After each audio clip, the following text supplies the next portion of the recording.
This episode, we're gonna talk about miniature bases.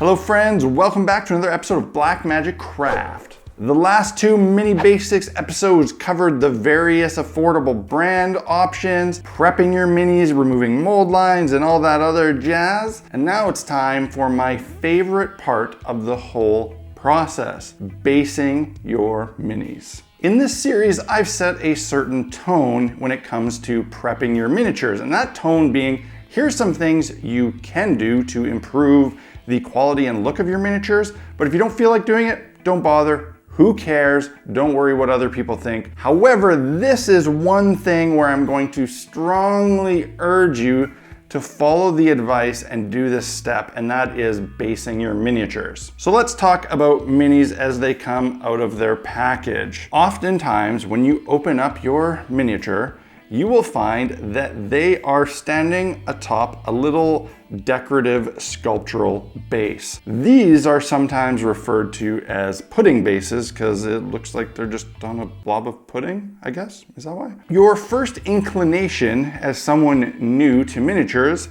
may be just to paint this bad boy up and use it as is. And you can do that. You could, in theory, just leave these on only their sculpted bases. But there are a lot of problems with this. This is why I think it's important that you actually do this one optional step. These bases that are part of the sculpt of the mini vary greatly in terms of size and shape. Some miniatures will stand really nicely on top of them and be firm and secure, and that's fine, but many of them will knock over very easily. And this is the main reason I think you should put your pieces on standard mini bases. You don't want your minis easily falling over during gameplay. The other benefits of putting your minis on standardized bases are, one, I personally think it helps the aesthetic quite a bit. Something about having a mini on a 1-inch round base is sort of just classic in terms of that cool tabletop RPG vibe.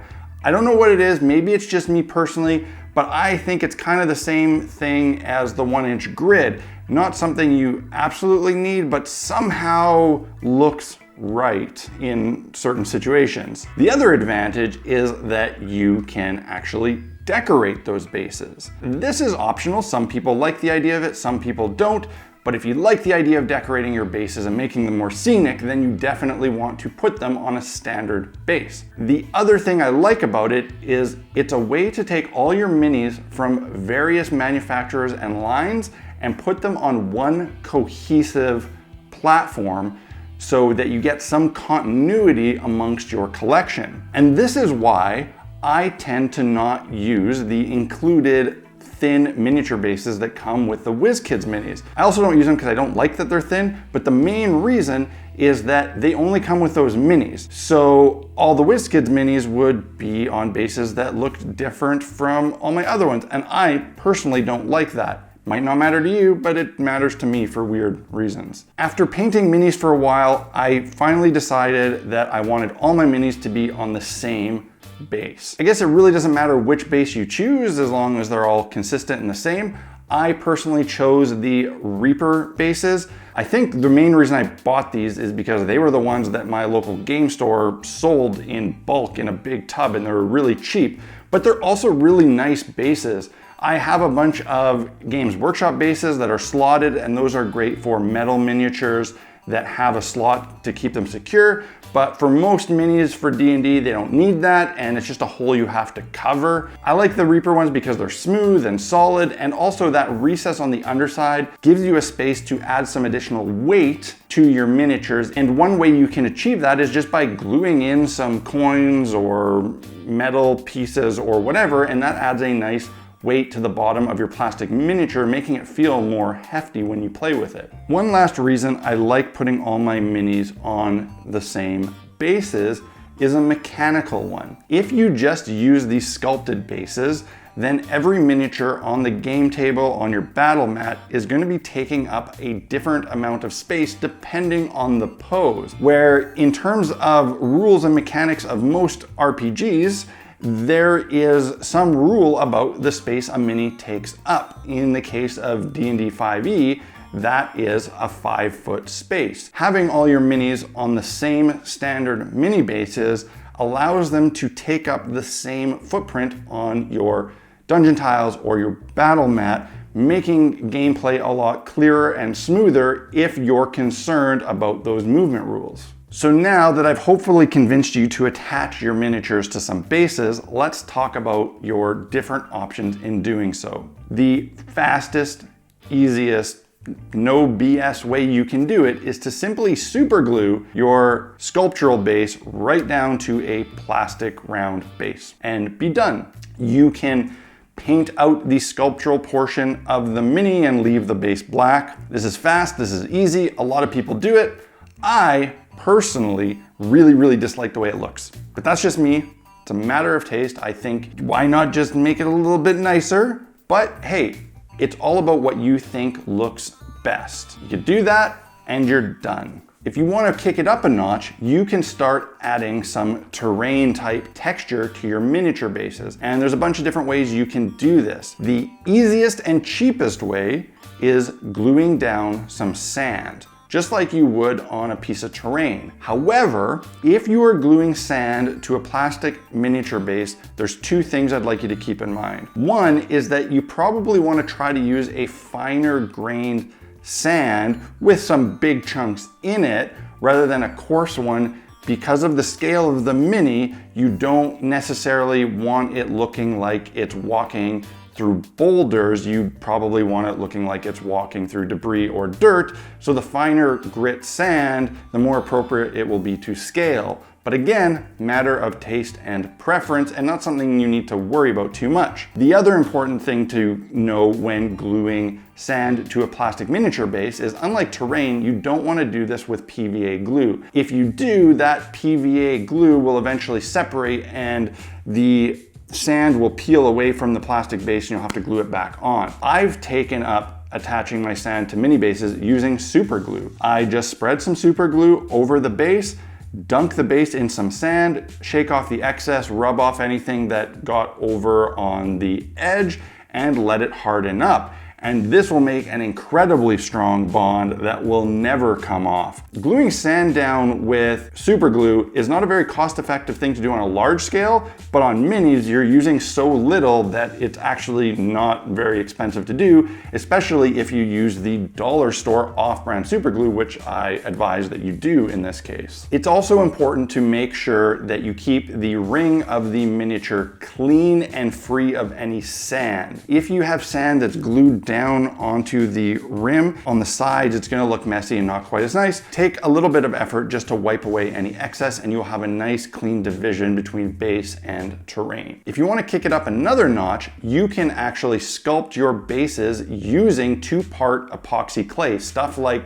green stuff or milliput. This is a great way to create other textures like mud. You just put some on the base and sculpt it using some sculpting tools and some water and your fingers and whatever, and you're set. You can also utilize stuff like the Green Stuff World textured rolling pins, which I'll put a link for in the description, to create different textures like cobblestone or wood planks in the green stuff and use that as your base. That's what those rolling pins are actually for, and they are phenomenal at achieving this. Whether you're using sand or putty to sculpt a base, I encourage you to kind of cover and obscure the pre-sculpted base that comes on the mini so that it doesn't look disjointed and like two different textures going on. Sometimes this sculpted base that comes on the mini is just too big to hide. So don't be afraid to cut it off. You can absolutely cut your mini free from its pudding base prison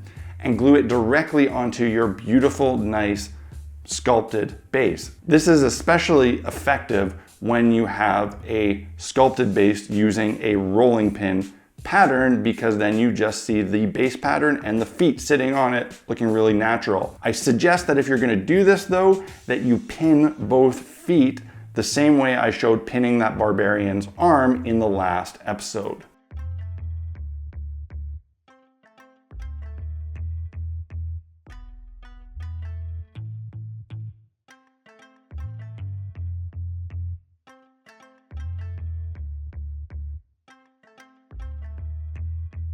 All of these methods of basing, even if it's just gluing the mini directly to a plastic base, can then have flocking or static grass applied after your painting is complete to add a little bit more dynamic scenery to the base. Now, this isn't for everybody. Some people don't like the idea of a mini tied to a grassland base that you then have to use on tavern tiles or dungeon tiles. And this is a sacrifice. If you choose to sculpt a base in a really scenic way, it's not going to look right on every scenario. So you might want to leave it more generic and just on a black base.